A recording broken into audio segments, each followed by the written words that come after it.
উচ্চকক্ষে আসন বিন্যাস ও নির্বাচনে পিআর পদ্ধতিতে বিএনপির আপত্তি, গণভোটের প্রস্তাব জামাতের, মৌলিক সংস্কারে ছাড় দেবে না এনসিপি। স্বাধীনতা বিরোধীরাই বিএনপি ও দলের শীর্ষ নেতাদের নিয়ে ষড়যন্ত্র করছে অভিযোগ দলীয় নেতাদের, রোজার আগেই জাতীয় নির্বাচন দেওয়ার আহ্বান। আওয়ামী সরকারের বিদ্যুৎ কেন্দ্রের সব চুক্তি পর্যালোচনার সিদ্ধান্ত উপদেষ্টা কমিটির, জুলাই গণ অভ্যুত্থান স্মৃতি জাদুঘরে ব্যয় হবে ১১২ কোটি টাকা।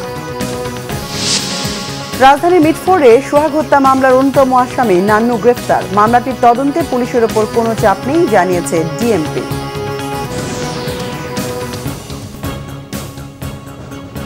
দেখছিলেন ক্রাউন সিমেন্ট সংবাদ শিরোনাম, এবার বিস্তারিত সংবাদ। টানা ৪ দিন আলোচনা করেও সংসদের নারী আসনে নির্বাচন পদ্ধতি ও উচ্চকক্ষ গঠনের বিষয়ে ঐক্যমত্যে পৌঁছাতে পারেনি রাজনৈতিক দলগুলো। নারী আসন, নিম্নকক্ষ ও উচ্চকক্ষ সব ক্ষেত্রে আনুপাতিক হার বা পিআর পদ্ধতি চায় জামাত, আর নিম্নকক্ষের ভোটের ভিত্তিতেই উচ্চকক্ষ গঠনের পক্ষে মত বিএনপির। মৌলিক সংস্কারে কোনো ছাড় না দেওয়ার ঘোষণা এনসিপির। বিকেলে ঐক্যমত্য কমিশনের সাথে সংলাপ শেষে এমন মন্তব্য করে রাজনৈতিক দলগুলো। ওবায়দুল্লাহ মামুনের রিপোর্ট। মঙ্গলবার ফরেন সার্ভিস একাডেমিতে জাতীয় ঐক্যমত্য কমিশনের দ্বিতীয় দফার ১৪তম দিনের আলোচনার এজেন্ডা ছিল জাতীয় সংসদে নারী আসনের নির্বাচন প্রক্রিয়া, উচ্চকক্ষ গঠন ও সংবিধান সংস্কার। গত ৪ দিনে এ বিষয়ে আলোচনা করেও ঐক্যমত্যে পৌঁছাতে পারেনি রাজনৈতিক দলগুলো। সংস্কার কমিশন জানিয়েছে, প্রধান দলগুলো পিআর পদ্ধতির বিষয়ে একমত হলেও এই পদ্ধতিতে নিজেদের অবস্থানে অনড় বিএনপি। জামায়াত বলছে অধিকাংশ দল পিআরের পক্ষে মত দেয়, এ বিষয়ে আর আলোচনা নয়, সিদ্ধান্ত আসতে হবে। আমরা নারীদের ১০০ আসনের ব্যাপারে জামাতে কোনো আপত্তি নেই, তবে নারীদেরকে একেবারে মাঠে ময়দানে নামে হয়রান ক্লান্ত করার যে কাঠিন্যতা আছে বাংলাদেশের এই পরিবেশে, অনেক মহিলাই তো গড়তে বিরতি চায় না, তারপরে ক্যাম্পেইন ঠিক সেভাবে করতে পারে না। এই জন্য আমরা বলেছি এটাকে পিআর সিস্টেম করার জন্য। পিআর সিস্টেম যদি হয় তাহলে মহিলাদেরকে নিজ দায়িত্বে যেতে হবে না, ন্যাশনালি সকলে মিলে একটি ইলেকশন হবে। এখানে বিষয়টা পরিষ্কার করা হয়নি যে মহিলাদের ডাইরেক্ট ইলেকশনটা কিভাবে হবে। আমি মৌলিক সংস্কারের প্রশ্নে জাতীয় নাগরিক পার্টি এনসিপি কোনো ছাড় দেবে না। সংস্কারের প্রস্তাবনা আলোচনাগুলো টেবিলের আলোচনার মাধ্যমেই সমঝোতা হবে। রাজনৈতিক দলগুলো পরস্পরের বক্তব্য উপস্থাপনের মধ্য দিয়ে নিজেদের মধ্যে আন্ডারস্ট্যান্ডিংয়ের জায়গা থেকে সংস্কারের প্রস্তাবনাগুলোকে এক্সিকিউশনের পথে যাবে, সেটাই আমাদের প্রত্যাশা। আর যদি মৌলিক সংস্কারকে বাধাগ্রস্ত করা হয়, মৌলিক সংস্কারবিহীন জুলাই সনদের দিকে আমাদেরকে অগ্রসর করার কথা ভাবা হয়, তাহলে বাংলাদেশের জনগণের যে প্রত্যাশার জায়গাগুলো আছে সেগুলো পূরণ হবে না। সেক্ষেত্রে টেবিলের বাইরে মাঠ পর্যায়ে সংস্কারের এজেন্ডাকে ঠিক করার পরিস্থিতি যদি কেউ তৈরি করে, আমাদেরকে সেই পথেই অগ্রসর হতে হবে। সংসদে নারী আসন উচ্চকক্ষ গঠনে পিআর চায় না বিএনপি। নিম্নকক্ষের ভোটের ভিত্তিতেই উচ্চকক্ষ গঠনের প্রস্তাব দেয় দলটি। সেটা তো পরিষ্কার, আমরা পিআর পদ্ধতিতে চাই না উচ্চকক্ষ। আমরা তো আগেই বলেছি, অভিযোগ করতেই পারে, এটা লোয়ার হাউসের রিপ্লিকে হবে ইত্যাদি, পাওয়ার ফাংশন কি হবে সেগুলো নিয়ে আলোচনা করতে পারে। সেটা তো আলোচনা শেষ হয়নি। সব দলকে ঐক্যমত্যে পৌঁছাতে আলোচনা অব্যাহত রাখার কথা জানায় ঐক্যমত্য কমিশন। 56-142-এর পাশাপাশি তত্ত্বাবধায়ক সরকার ব্যবস্থা, যেটি 58 অনুচ্ছেদের ঘ এবং উমর মধ্যে দিয়ে যুক্ত হবে, সেগুলি যদি ভবিষ্যতে সংশোধনের ব্যবস্থা নেওয়া হয়, পদক্ষেপ নেওয়া হয়, তার জন্য গণভোটের প্রয়োজন হবে। আজকে দীর্ঘ সময় ধরে এই দুটো বিষয়, বিশেষ করে সংবিধান সংশোধনের বিষয়টায় একটা নিষ্পত্তির জায়গায় আসার চেষ্টার কারণে আমরা তৃতীয় বিষয়টি নিয়ে আলোচনা করতে পারিনি, সেটা হচ্ছে সংসদে নারীর প্রতিনিধিত্ব। আমরা গতকাল এ বিষয়ে আলোচনা করেছি এবং এই সমস্ত আলোচনার পরিপ্রেক্ষিতে আমরা আশা করছি আগামী সপ্তাহে এই বিষয়ে একটা নিষ্পত্তির জায়গায় আমরা আসতে পারবো। তবে অত্যন্ত দুঃখজনক যে আজকে সময়ের অভাবে আমরা এই বিষয়টা আলোচনা করতে পারলাম না। কমিশন এটা অত্যন্ত গুরুত্বপূর্ণ বিষয় বলে মনে করে। বাংলাদেশের বলেন, কমিশন ব্যর্থ হবার কোনো সুযোগ নেই, সাফল্য অর্জনে সবাইকে এক জায়গায় আসার আহ্বান জানান তিনি। প্রথম পর্যায়ের ওবায়দুল্লাহ মামুন, বাংলা ভিশন, ঢাকা। দেশের স্বাধীনতা বিরোধীরাই বিএনপি ও দলের শীর্ষ নেতাদের নিয়ে ষড়যন্ত্র করছে। দেশবাসী এই অপশক্তিকে প্রতিহত করতে প্রস্তুত বলে জানিয়েছেন বিএনপির নেতারা। তারা বলেন, বিএনপি ধৈর্যের সাথে পরিস্থিতি মোকাবেলা করছে এবং কোনো ষড়যন্ত্রে পা দিতে চায় না। এটা বিএনপির দুর্বলতা নয় বলেও হুঁশিয়ারি দেন দলের নেতারা। মিরাজ হোসেন গাজীর রিপোর্ট। বিএনপির ভারপ্রাপ্ত চেয়ারম্যান তারেক রহমানকে নিয়ে অপপ্রচারের প্রতিবাদ ও যুবদল কর্মী সোহাগ হত্যাকাণ্ডের বিচারের দাবিতে রাজধানীতে জাতীয়তাবাদী স্বেচ্ছাসেবক দলের এই বিক্ষোভ মিছিল। বৃষ্টির মধ্যেই রাজধানীর বিভিন্ন এলাকার নেতাকর্মী ও সমর্থকরা এই মিছিলে অংশ নেন। তারেক রহমানের নামে কুরুচিপূর্ণ ও অশ্লীল স্লোগান, বক্তব্য দেওয়ার প্রতিবাদ জানান তারা। মিছিলের আগে সংক্ষিপ্ত সমাবেশে বিএনপির যুগ্ম মহাসচিব হাবিবুন নবী খান সোহেল বলেন, ৭১-এর স্বাধীনতা বিরোধী ও নারী নির্যাতনকারীরা নতুন করে দেশের বিরুদ্ধে ষড়যন্ত্র করছে, অপপ্রচার চালাচ্ছে জনসমর্থনহীন কয়েকটি রাজনৈতিক দলও। আমরা অনেক কিছুই ওভারলুক করি, কিন্তু বিগত কয়েকদিন শহীদ জিয়ার ছবিকে পালানো হয়েছে। আমাদের নেতা জনাব তারেক রহমানের নামে আপত্তিকর কথা বলা হয়েছে। একটি কথা শুনে রাখবেন, জিয়া রহমান, বেগম খালেদা জিয়া, জনাব তারেক রহমান আমাদের জান। বিএনপিকে আপনারা যারা ছোট করতে চাচ্ছেন, কতটুকু ছোট করতে পারবেন? মনে রাখবেন, হাতি যদি দাঁড়িয়ে না থাকে, যদি শুয়েও থাকে, গরু, ছাগল, ভেড়া, ইন্দুর, বিড়াল এগুলোর থেকে তো অনেক উপরে থাকে। এদিকে ২৪-এর গণ অভ্যুত্থানের প্রথম বার্ষিকী উপলক্ষে ২১শে জুলাই সম্মিলিত পেশাজীবী পরিষদের কর্মসূচির স্থান পরিদর্শন করেন বিএনপি স্থায়ী কমিটির সদস্য ডাক্তার এজেডএম জাহিদ হোসেন। এ সময় তিনি বলেন, মব সন্ত্রাসী কর্মকাণ্ড সহ সব ধরনের অপরাধের বিচার চায় বিএনপি। আমরা কোনো ষড়যন্ত্রে পা দিতে চাই না, কোনো প্রতি উত্তর দিতে চাই না। আমরা শুধু বন্ধুদেরকে বলতে চাই, ধৈর্য ধরুন, স্পেডকে স্পেড বলুন, ক্লাবস বলার চেষ্টা করবেন না, অন্যায়কে সমর্থন করবেন না, নিজেরটা সমর্থন করবেন, অন্যেরটার সময় কথা বলবেন। অন্যায়কে বিএনপি কোনোদিন প্রশ্রয় দেয় না, সমর্থন দেয় না। বিএনপি অন্যায়কারীর বিচার চায়, দেশের প্রচলিত আইন অনুযায়ী।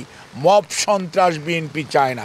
অন্যদিকে দুপুরে কুড়িগ্রাম কেন্দ্রীয় ঈদগাহ মাঠে জুলাই আগস্ট ছাত্র জনতার আন্দোলনে 10 শহীদ পরিবারকে আমরা বিএনপি পরিবারের পক্ষ থেকে সহায়তা ও উপহার দেয়া হয়। অনুষ্ঠানে যোগ দিয়ে বিএনপির সিনিয়র যুগ্ম মহাসচিব রুহুল কবির রিজভী বলেন, দলের কেউ অপরাধ করলেও বিএনপি তাকে বিন্দুমাত্র ছাড় দিচ্ছে না। তারপরও বিএনপিকে নিয়ে নানা অপপ্রচার ও ষড়যন্ত্র চলছে। এই যে ১,৫০০-এর মতো শিশু, তরুণ, কিশোর, বাচ্চা, রিক্সা, কাউকে বাদ দেয়নি হত্যা করতে। এই কুড়িগ্রামের মতো একটি জেলায় যদি 10-12 জন যদি শহীদ হন, তাহলে আপনি বলুন, যেখানে আন্দোলন হয়েছে খুব তীব্রভাবে, সেখানে কি অবস্থা বিরাজ করেছে। কই এগুলোর কথা তো আপনারা বলেন না। আপনাদেরকে তো, আপনারা যখন অপপ্রচার আর কুৎসায় নেমেছেন, তখন বিএনপির নেতাকর্মীরা আহত নিহত পরিবারের পাশে দাঁড়িয়েছে। বিএনপি ও তারেক রহমানের বিরুদ্ধে অপপ্রচারে কান না দেওয়ার আহ্বান জানান রুহুল কবির রিজভী। মিরাজ হোসেন গাজী, বাংলা ভিশন, ঢাকা। বিএনপির স্থায়ী কমিটির সদস্য আমির খসরু মাহমুদ চৌধুরী জানিয়েছেন, মার্কিন যুক্তরাষ্ট্রের দেয়া ট্যারিফ মোকাবেলায় কাজ করবে বিএনপি। একই সাথে দলের পক্ষ থেকে সরকারকে সব ধরনের সহযোগিতার আশ্বাসও দিয়েছেন আমির খসরু। বলেন, মার্কিন রফতানি বিসর্জন দেবার সক্ষমতা বাংলাদেশের নেই। মার্কিন শুল্ক আরোপ নিয়ে রাজধানীর একটি হোটেলে বিকেএমইএ নেতা সহ শীর্ষ ব্যবসায়ীদের সাথে বৈঠক করেন আমির খসরু মাহমুদ চৌধুরী ও দলের কেন্দ্রীয় সাংগঠনিক সম্পাদক শামা ওবায়দ। পরে বৈঠক সম্পর্কে সাংবাদিকদের অবহিত করেন আমির খসরু। বলেন, যুক্তরাষ্ট্রের সাথে $8 বিলিয়ন রফতানি হিসাব কেবলই অঙ্কের বিষয় নয়, এর সাথে 15 থেকে 16 লাখ মানুষের কর্মসংস্থান জড়িত। এই ক্ষতি বহনের সক্ষমতা বাংলাদেশের নেই। শুল্ক আরোপের সাথে নিরাপত্তা সম্পর্কিত নানা বিষয়ে জড়িত থাকতে পারে বলে মন্তব্য করে এই বিষয়কে সরকারকে জোরালো ভূমিকা রাখারও আহ্বান জানান আমির খসরু। কোনোভাবে অ্যাচিভ করতে খুব একটা সহজ ব্যাপার হবে না, কিন্তু এটা আমাদের মাথায় রাখতে হবে। সুতরাং এই জন্য আমরা আজকে ইন্ডাস্ট্রির সাথে কথা বলেছি, বিশেষ করে রপ্তানিকারক বড় বড় শিল্পগুলো যারা জড়িত আছে তাদের সাথে কোনো বিজনেস লিডারদের সাথে কথা বলেছি, তাদের মতামত শুনেছি এবং তারা সবাই মনে করছে এই আমাদের এই নেগোসিয়েশনটাকে শক্তিশালী করতে হবে।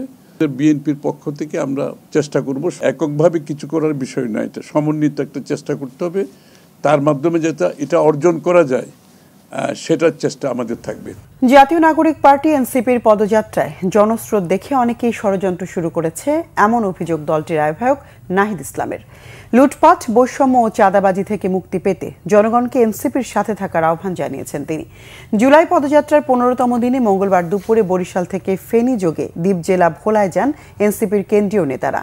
পরে ভোলা শহরে পদযাত্রা করেন। বিভিন্ন সড়ক ঘুরে প্রেসক্লাব চত্বরে পথসভায় নাহিদ ইসলাম বলেন, জুলাই গণ অভ্যুত্থানে সবচেয়ে বেশি প্রাণ দিয়েছে এই ভোলার মানুষ, তাই তাদের ত্যাগকে কাজে লাগিয়ে আগামী দিনে সর্বজনীন বাংলাদেশ গড়তে সবাইকে কাজ করতে হবে। পথসভায় আরও বক্তব্য রাখেন সিনিয়র যুব আহ্বায়ক সামান্তা শারমিন, উত্তরাঞ্চলের মুখ্য সংগঠক এনসিপি সার্জিস আলম, দক্ষিণাঞ্চলের মুখ্য সংগঠক হাসনাত আবদুল্লাহ সহ অনেকেই। পরে ভোলায় শহীদ হাসানের পরিবারের সাথে সাক্ষাৎ করে তাদের পাশে থাকার প্রতিশ্রুতি দেন এনসিপি নেতারা। আজকের এই 15 জুলাই থেকে আমাদের এই আন্দোলন গণ অভ্যুত্থানের দিকে যাত্রা নিয়েছিল। আমরা সেই গণ অভ্যুত্থানকে ধারণ করে নতুন বাংলাদেশ বিনির্মাণে, গণতান্ত্রিক বাংলাদেশ বিনির্মাণে, ইনসাফের বাংলাদেশ বিনির্মাণে, ন্যায় ও দরদের বাংলাদেশের বিনির্মাণে শপথবদ্ধ হই। ভোলাবাসী কি শপথ নিচ্ছে? নতুন বাংলাদেশের জন্য শপথ হবে। অর্থ উপদেষ্টা ডক্টর সালেউদ্দিন আহমেদ জানিয়েছেন, আওয়ামী লীগ সরকারের সময় হওয়া বিদ্যুৎ কেন্দ্র সংক্রান্ত দেশি বিদেশি সব চুক্তি পর্যালোচনা করা হবে। অর্থনৈতিক বিষয় সংক্রান্ত উপদেষ্টা কমিটির বৈঠক শেষে উপদেষ্টা জানান, জুলাই গণ অভ্যুত্থান স্মৃতি জাদুঘরের কাজের জন্য কোনো দরপত্র ডাকা হবে না। এদিকে খাদ্য উপদেষ্টা আলী ইমাম মজুমদার জানান, দেশের ৫৫ লাখ পরিবারকে ১৫ টাকা দরে ৩০ কেজি চাল দেয়া হবে। রিপোর্ট জিয়াউল হক সবুজের। ২০২৪ সালের জুলাই অভ্যুত্থানের স্মৃতিচিহ্ন, শহীদদের স্মারক এবং আওয়ামী লীগ সরকারের নিপীড়নের চিত্র তুলে ধরতে গণভবনকে জুলাই গণ অভ্যুত্থান স্মৃতি জাদুঘরে পরিণত করা হচ্ছে। এই রূপান্তরে খরচ হবে ১১২ কোটি টাকা। তবে এই কাজের জন্য কোনো দরপত্র না ডাকার সিদ্ধান্ত দিয়েছে উপদেষ্টা পরিষদ কমিটি। স্মৃতি জাদুঘরের ব্যাপারে আমরা অ্যাপ্রুভ করেছি কিছু কাজ, সেটা ৫ আগস্টের মধ্যে সম্পূর্ণ কাজ তো অলরেডি শুরু হয়ে গেছে, আপনারা জানেন। এদিন বৈঠকে বিগত সরকারের সময় করা বিদ্যুৎ কেন্দ্র বিষয়ক চুক্তি পর্যালোচনার সিদ্ধান্ত হয়। বিগত সরকারের সময় কতগুলো ইন্ডিপেন্ডেন্ট পাওয়ার প্ল্যান্টের কতগুলো চুক্তি হয়েছিল, চুক্তিতে আমরা দেখেছি অনেক অসম ক্লজ ছিল, সেগুলো রিভিউ করার জন্য। এবং রিভিউ করার জন্য বিগত এখানে অনেকগুলো কোম্পানি আছে, বিদেশি কোম্পানি, তাদের চুক্তিগুলো রিভিউ করার জন্য হাইকোর্ট থেকে একটা নির্দেশনা আছে, যেটা এটা তাদের সাথে আলাপ আলোচনা করে যাতে আমরা এসে করি, এবং এই জন্য আমাদের আইনি সহায়তা দরকার। একই জায়গায় অনুষ্ঠিত খাদ্য পরিকল্পনা ও পরিধারণ কমিটির সভা শেষে খাদ্য উপদেষ্টা জানান, খাদ্য বান্ধব কর্মসূচির অংশ হিসেবে ৫৫ লাখ পরিবারকে ১৫ টাকা দরে চাল দেবে সরকার। গতবার ৫০ লাখ পরিবার পেতেন, মাননীয় অর্থ উপদেষ্টা এটাকে এবার ৫৫ লাখ করে দিয়েছেন। এই ৫৫ লাখ পরিবার ৩০ কেজি করে চাল পাবে ৬ মাস, আগস্ট, সেপ্টেম্বর, অক্টোবর, নভেম্বর পর্যন্ত পাবে আমাদের বর্তমান পরিকল্পনা অনুসারে। তারপর ডিসেম্বর, জানুয়ারি পাবে না, আবার ফেব্রুয়ারি, মার্চ পাবে। এইভাবে এটা হবে। ১৫ টাকা কেজিতে ৩০ কেজি চাল প্রতি পরিবার মাসে পায়, এবং ৫৫ লক্ষ পরিবার সারা দেশে পাবে। উপদেষ্টা জানান, দেশের খাদ্য মজুদ পরিস্থিতি সন্তোষজনক। তবে আগাম প্রস্তুতির অংশ হিসেবে সরকারি উদ্যোগে ৪ লাখ মেট্রিক টন এবং বেসরকারি পর্যায়ে আরও ৫ লাখ মেট্রিক টন চাল আমদানির সিদ্ধান্ত অনুমোদন দিয়েছে সরকার।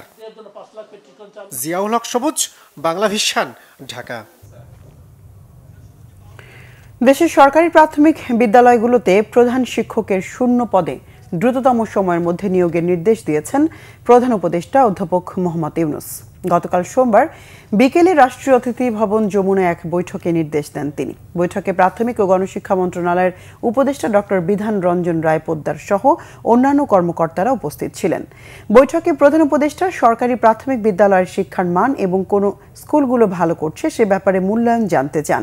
উপদেষ্টা বিধান রঞ্জন রায় বলেন, প্রাথমিক শিক্ষা ক্ষেত্রে অবকাঠামো উন্নয়নের জন্য অনেক অর্থ ব্যয় হয়েছে, কিন্তু মূল যে উদ্দেশ্য শিক্ষার মান বৃদ্ধি সেটা সাধন হয়নি।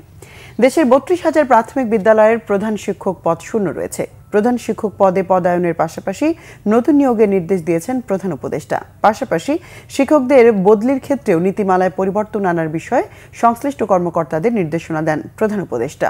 দেশের সকল প্রাথমিক স্কুলকে ধারাবাহিকভাবে ইন্টারনেট সংযোগ ও মাল্টিমিডিয়া শ্রেণীকক্ষ তৈরির বিষয়েও জোর দেন প্রধান উপদেষ্টা। বিশ্বব্যাংকের নতুন ভাইস প্রেসিডেন্ট জোহানেস জাট বাংলাদেশের অন্তর্বর্তী সরকারের সংস্কার পদক্ষেপের প্রশংসা করেছেন। বিশ্বব্যাংকের দক্ষিণ এশিয়ার নতুন ভাইস প্রেসিডেন্ট জোহানেস জাট সরকারের সংস্কার কর্মসূচির জন্য প্রধান উপদেষ্টা অধ্যাপক মোহাম্মদ ইউনূসের প্রশংসা করেন। বিশ্বব্যাংকের বাংলাদেশ ও ভুটানের জন্য নতুন বিভাগীয় পরিচালক জিন পেসমেকে সাথে নিয়ে সোমবার সন্ধ্যায় রাষ্ট্রীয় অতিথি ভবন যমুনায় প্রধান উপদেষ্টা ডক্টর মোহাম্মদ ইউনূসের সাথে দেখা করেন বিশ্বব্যাংকের এই কর্মকর্তা। গত বছরের জুলাই অভ্যুত্থানে নিহত শিক্ষার্থীদের প্রতি শ্রদ্ধা জানান। এটিকে বাংলাদেশের সাথে যুক্ত সবার জন্য খুব আবেগপ্রবণ মুহূর্ত বলে অভিহিত করেন তিনি। নারীর ক্ষমতায়নে ডক্টর ইউনূসের কাজেরও প্রশংসা করেন। প্রধান উপদেষ্টা বলেন, দায়িত্ব নেওয়ার সময় এ দেশ ছিল একটি বিপর্যয়ময় অঞ্চলের মতো, ভূমিকম্পের পরের জায়গার মতো। তবুও সব উন্নয়ন অংশীদার তার সরকারকে সমর্থন করেছে, যা আত্মবিশ্বাসী করেছে। বাংলাদেশ সমৃদ্ধ হলে পুরো দক্ষিণ এশিয়া অঞ্চল সমৃদ্ধ হবে বলেও মন্তব্য করেন ডক্টর ইউনূস। রাজধানীর মিটফোর্ড হাসপাতালের সামনে ভাঙাড়ি ব্যবসায়ী লাল চাঁদ ওরফে সোহাগ হত্যা মামলার অন্যতম আসামি নান্নুকে গ্রেফতার করেছে র্যাব। সোমবার রাত 1টার দিকে নারায়ণগঞ্জের বন্দর থেকে তাকে গ্রেফতার করা হয়। র্যাব 10-এর অধিনায়ক মোহাম্মদ কামরুজ্জামান বিষয়টি নিশ্চিত করেন। পরে আসামি নান্নুকে র্যাব 11-র কাছে হস্তান্তর করা হয়। নান্নু পাথর দিয়ে আঘাত করে সোহাগের মৃত্যু নিশ্চিত করা 4 জনের একজন। গত বুধবার ব্যবসায়িক দ্বন্দ্বে সোহাগকে প্রকাশ্যে নৃশংসভাবে কুপিয়ে ও পাথর দিয়ে আঘাত করে হত্যা করে সন্ত্রাসীরা। ঘটনার ফুটেজ ভাইরাল হলে দেশ জুড়ে নিন্দার ঝড় ওঠে। নিহতের বোন বাদী হয়ে কোতোয়ালি থানায় মামলা দায়ের করেন। মামলায় 19 জনের নাম উল্লেখ করা হয়। এদিকে ব্যবসায়ী সোহাগ হত্যা মামলার তদন্তে পুলিশের ওপর কোনো ধরনের চাপ নেই বলে জানিয়েছেন ডিএমপি মিডিয়া শাখার ডিসি তালেবুর রহমান। মঙ্গলবার দুপুরে মিন্টো রোডের মিডিয়া সেন্টারে তিনি জানান, অপরাধী যেই হোক তাকে আইনের আওতায় আনা হবে। এক্ষেত্রে অপরাধীর রাজনৈতিক কোনো পরিচয় থাকলেও তাকে ছাড় দেওয়ার কোনো সুযোগ নেই। গ্রেপ্তারকৃতদের জিজ্ঞাসাবাদে পাওয়া তথ্য যাচাই বাছাই করা হচ্ছে বলেও জানান তিনি। হত্যার মোটিভ নিয়েও কাজ করছেন তারা। আসামি গ্রেফতারে সিসি ক্যামেরার ফুটেজ, মোবাইল ভিডিও এবং প্রত্যক্ষদর্শীদের সহায়তা নেওয়ার কথা জানান তালেবুর রহমান। জানান, পলাতকদের গ্রেফতারে অভিযান চলছে।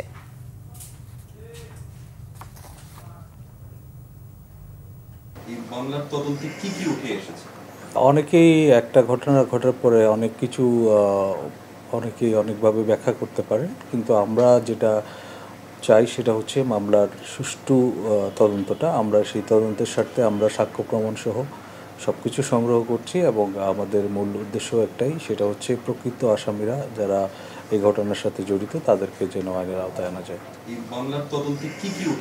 আজ 15ই জুলাই 2024 সালের এই দিনে শেখ হাসিনার দেয়া বক্তব্যের প্রতিক্রিয়ায় উত্তাল হয়ে ওঠে ঢাকা বিশ্ববিদ্যালয়। 15 জুলাই দুপুর 12টায় ঢাকা বিশ্ববিদ্যালয়ের রাজু ভাস্কর্যের সামনে বৈষম্য বিরোধী শিক্ষার্থীদের ব্যানারে বিক্ষোভ করেন আন্দোলনকারী শিক্ষার্থীরা। অন্যদিকে বেলা 2টায় রাজধানীর ধানমন্ডিতে আওয়ামী লীগ কার্যালয়ে এক সংবাদ সম্মেলনে দলের সাধারণ সম্পাদক ওবায়দুল কাদের বলেন, কোটা বিরোধী কতিপয় নেতা যেসব বক্তব্য দিয়েছে এর জবাব দেওয়ার জন্য ছাত্রলীগ প্রস্তুত। সেদিন বেলা 2:30টার দিকে আন্দোলনকারী শিক্ষার্থীদের একটি অংশ রাজু ভাস্কর্যের সামনে থেকে মিছিল নিয়ে হলপাড়ার দিকে যায়, অপর অংশ টিএসসিতে অবস্থান করে। আন্দোলনকারীরা বিভিন্ন হল ঘুরে বিজয় 71 হলের দিকে গেলে বেলা 3টার পর তাদের উপর হামলা করে ছাত্রলীগ। শুরু হয় ধাওয়া পাল্টা ধাওয়া। এক পর্যায়ে ভিসি চত্বর এলাকায় ছাত্রীদেরকে বেধড়ক পেটায় ছাত্রলীগ। ছাত্রীদের উপর সেই বর্বর হামলার দৃশ্য ভাইরাল হয় সামাজিক যোগাযোগ মাধ্যমে।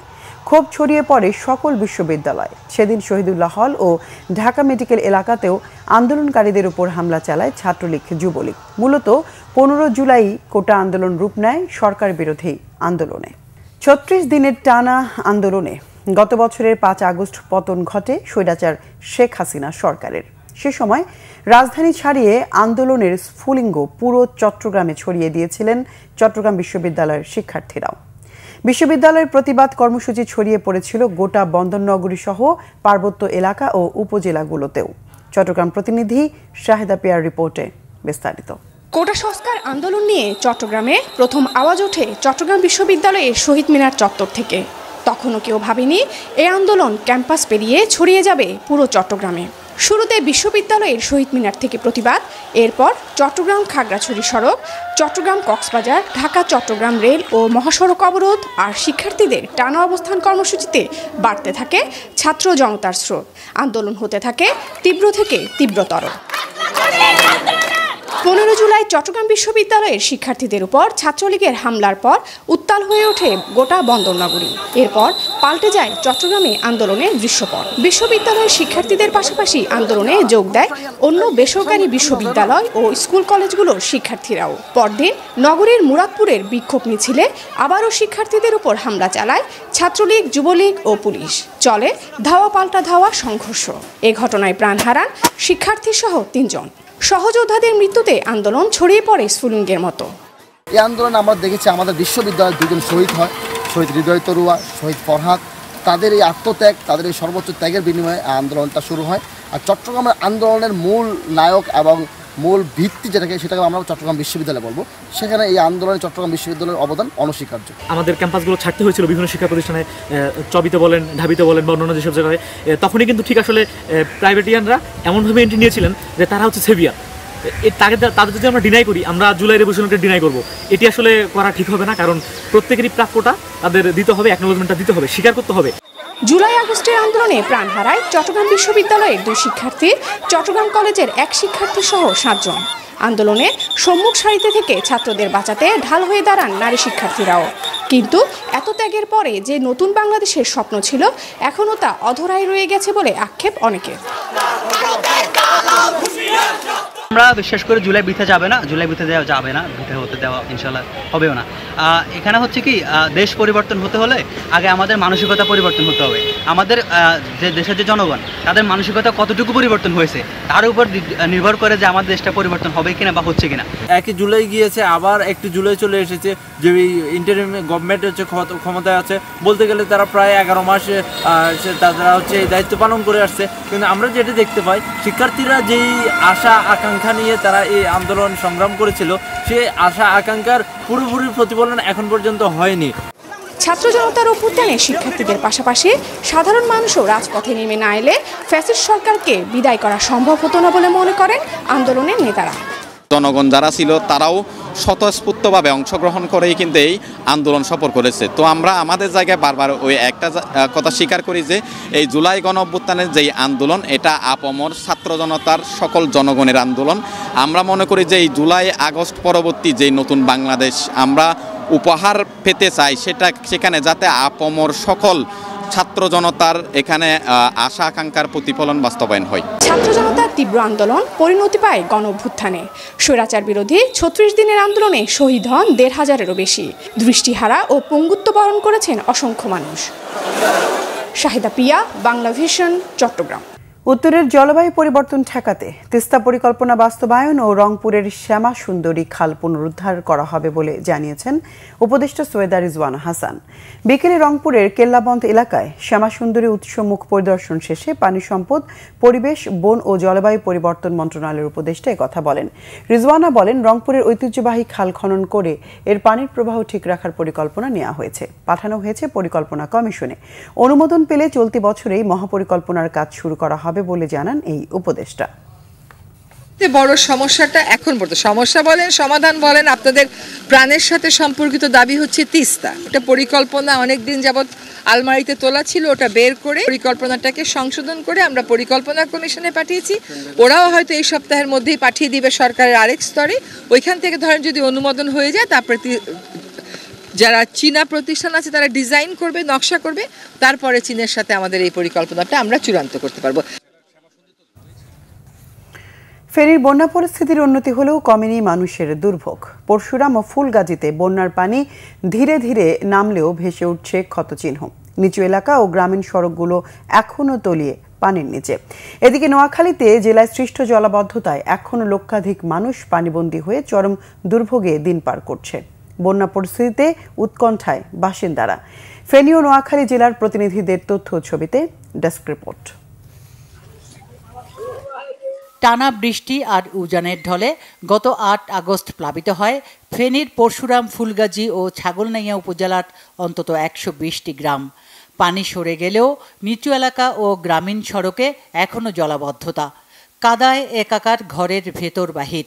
বহু পরিবার আশ্রয় কেন্দ্র থেকে ফিরেও ঘরে উঠতে পারছে না। বেশিরভাগ এলাকায় বিদ্যুৎ নেই, নেই সুপেয় পানি, নেই তেমন কোনো ত্রাণ তৎপরতাও। কোনো মানুষ আসে আমাদের জিজ্ঞাসা করে নাই যে যেহেতু আপনারা খাইছেন কিনা, আপনারা কি অবস্থা আছেন। আমরা মানুষের বাসায় থাকি, মানে জ্বর আসলে চলে যাই আবার আসি। একের ফেলেরও না এক ঘরেতে, মানে বাচ্চার বাচ্চা নাকি বাধ্যময় খামো এ কথা আর আজ 7 দিন অনাহার। 7,000 টাকার মাছ ফেলাইছিলাম রেনু, সব চলে গেছে, কিচ্ছু নেই। স্থানীয়দের অভিযোগ, গতবারের ভয়াবহ বন্যার পর বাঁধ মেরামতের নামে কোটি কোটি টাকা খরচ করলেও বাঁধ টেকেনি কয়েক মাসও। 24-এর পরে একটু সরকারের কর্মকর্তা কর্মচারী যারা আছে তারা তদন্ত করে কোথায় কোথায় বর্ষা আসলে বাঁধ ভাঙতে পারে, এটা যদি ব্যবস্থা নিত আজকে আমাদের ফুলগাজীর জনগণ এই অবস্থা হইতো না। যারা নির্বাহী প্রকৌশলী যারা আছে দপ্তর প্রধান, এরা দীর্ঘ বছর ফেনীতে আছে। কেন আছে? শুধু লুটপাট করার জন্য। এই 19 কোটি টাকার কত কোটি টাকা কোথায় ব্যয় হয়েছে? কোটি কোটি টাকা মেরে দেওয়া হয় প্রত্যেক বছর। তাদের বিচার হোক, তাদেরকে বিচারের আওতায় আনা হোক। অবকাঠামোগত ক্ষতি ছাড়াও ধান, সবজি ও মাছ চাষে কোটি কোটি টাকার ক্ষতি হয়েছে বলে জানিয়েছে কৃষি ও মৎস্য বিভাগ। নিয়ন্ত্রণ বাঁধটি নির্মাণ করে এবং রক্ষণাবেক্ষণ, সংরক্ষণ সকল বিষয়টি দেখভাল করে বাংলাদেশ পানি উন্নয়ন বোর্ড। তাদের কাজের বিষয়টি যেহেতু তারাই তদারকি করেন, এখন আমাদের কাছে বিগত কয়েকদিন আগে আমাদের কাছে পত্র দেওয়া হয়েছে পানি উন্নয়ন বোর্ডের যে জরুরি মেরামত কার্যক্রম আছে। পুনর্বাসন ও দীর্ঘমেয়াদী নদী শাসনের দাবি তুললেন রাজনীতিবিদরা। পানি উন্নয়ন বোর্ডের এই দুর্নীতির কারণে এই বাঁধটা এখন আবার ভাঙছে, এবং এখন দেখেন এখন পানির যে স্রোত আছে এখনো কিন্তু এই বাঁধটা দেওয়া সম্ভব, কিন্তু আমরা দেখলাম যে এখনো কোনো ব্যবস্থা নেওয়া হয় নাই। এদিকে নোয়াখালীতে আবারও বৃষ্টি শুরু হওয়ায় জলাবদ্ধতার পর এবার বন্যা পরিস্থিতি দেখা দেয় বাসিন্দাদের মধ্যে বাড়ছে উদ্বেগ ও উৎকণ্ঠা। সৃষ্ট জলাবদ্ধতায় এখনো লাখেরও বেশি মানুষ পানিবন্দী হয়ে চরম দুর্ভোগে। আমাদের নোয়াখালী শহরে বন্যা, আমরা সামান্য বৃষ্টি হলে আমরা হানে এই অবস্থা হয়ে যাচ্ছি। তাই বামগুলো কাটতে হবে, দেন সংস্কার করতে হইব। সংস্কার না করলে আমরা নোয়াখালীবাসী বৃষ্টিতে জলবদ্ধতায় ডুবে যাইতেছি, সম্পূর্ণ ক্ষয়ক্ষতি হইতেছে। অন্যদিকে অবিরাম বৃষ্টি ও পানি নিষ্কাশন ব্যবস্থার অভাবে বেনাপোল কাস্টমস হাউস ও বেনাপোল স্থলবন্দরে হাঁটু পানিতে ব্যাহত হচ্ছে কাস্টমস শুল্কায়ন, পণ্য ডেলিভারি ও লোড আনলোড প্রক্রিয়া। কাস্টম সার্ভারে কোনো কাজ হচ্ছে না, ব্যাহত হচ্ছে রাজস্ব আদায় সহ আমদানি রপ্তানি বাণিজ্য। Bangla vision news desk. সংবাদ শেষ করব ক্রাউন সিমেন্ট শিরোনামগুলো আরেকবার জানিয়ে। উচ্চকক্ষে আসন বিন্যাস ও নির্বাচনে পিআর পদ্ধতিতে বিএনপির আপত্তি, গণভোটের প্রস্তাব জামাতের, মৌলিক সংস্কারে ছাড় দেবে না এনসিপি। স্বাধীনতা বিরোধীরাই বিএনপি ও দলের শীর্ষ নেতাদের নিয়ে ষড়যন্ত্র করছে, অভিযোগ দলীয় নেতাদের। রোজার আগেই জাতীয় নির্বাচন দেওয়ার আহ্বান। আওয়ামী সরকারের বিদ্যুৎ কেন্দ্রের সব চুক্তি পর্যালোচনার সিদ্ধান্ত উপদেষ্টা কমিটির। জুলাই গণ অভ্যুত্থান স্মৃতি জাদুঘরে ব্যয় হবে 112 কোটি টাকা। রাজধানীর মিটফোর্ডে সোহাগ হত্যা মামলার অন্যতম আসামি নান্নু গ্রেফতার। মামলাটির তদন্তে পুলিশের ওপর কোনো চাপ নেই জানিয়েছে ডিএমপি।